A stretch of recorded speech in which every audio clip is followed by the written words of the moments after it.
Hemen belirtelim, serinin 8.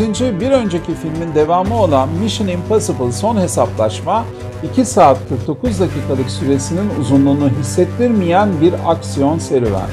62 yaşındaki Tom Cruise için bedensel dayanıklılığının, esnekliğinin, gücünün, süratinin, kısaca kondisyonun zirvesi. 1966-1973 yılları arasında 171 bölümle her biri özel yeteneklere sahip ajanlarını oluşturduğu hayalet bir ekibin çok gizli operasyonları 1996'dan başlayarak sinemaya uyarlanmıştır. Ethan Hunt karakterini efsanevi kılan Tom Cruise, dublör kullanmayarak en tehlikeli sahnelerde çıtayı sürekli yükseltti. Peki son film, iki açıdan, yani düşman ve aksiyon açısından bir daha nasıl aşılabilir? Bu sorunun cevabı zor.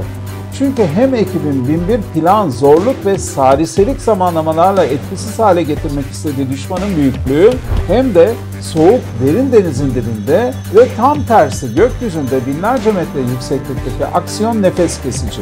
Düşman, gezegenin tüm sibernetik sistemini, nükleer güce sahip ülkelerin birer birer silah sistemlerini ele geçirerek kıyameti başlatacak olan yapay zeka varlık. Bu anti-tanrıyı durdurabilecek tek kişi ise Ethan. Bunun için eskiden gelen bir hayalet, varlıkla işbirliği yapan Gabriel'ı da alt etmek zorunda. Kısaca IMF diye bilinen ekibine yeni katılanlarla birlikte işin içine başta ABD Başkanı, her tür politikacının ve istihbaratçının girmesine rağmen inanılmaz riskler alıyor. İşte bu risk noktalarında hikayenin kendi mantığı içindeki gerçeklik düzeyi düşüyor da düşüyor. Fakat Ethan'ın ölümle adeta köşe kapmaca oynadığı öyle bölümler var ki nefesiniz kesilebilir, başınız dönebilir. 20 yıl önceki ünlü film Olağan Şüphelilerin senaryosuyla Oscar kazanan Christopher McQuarrie'nin yönetmen olarak imza attığı 6. Tom Cruise ile çalıştığı 5. film. Yani yönetmen oyuncu etkileşimi büyük oranda da aksiyon sekansları ilginç buluşlar içeriyor. Mesela Bipline, yani iki kanatlı iki uçakla yapılan kaçıp kovalamacanın karmaşıklığı hayrete düşürüyor.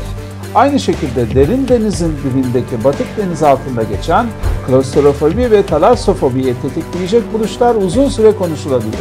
Filmin ekip ruhunu öne çıkaran ve arkadaşına tereddüt etmeden güvenmeyi esas alan teması alttan alta biz sıradan insanların Impossible Mission Force, yani IMF'e hayatlarımızı borçlu olduğumuzu işliyor. Yani büyük ABD'ye aslında.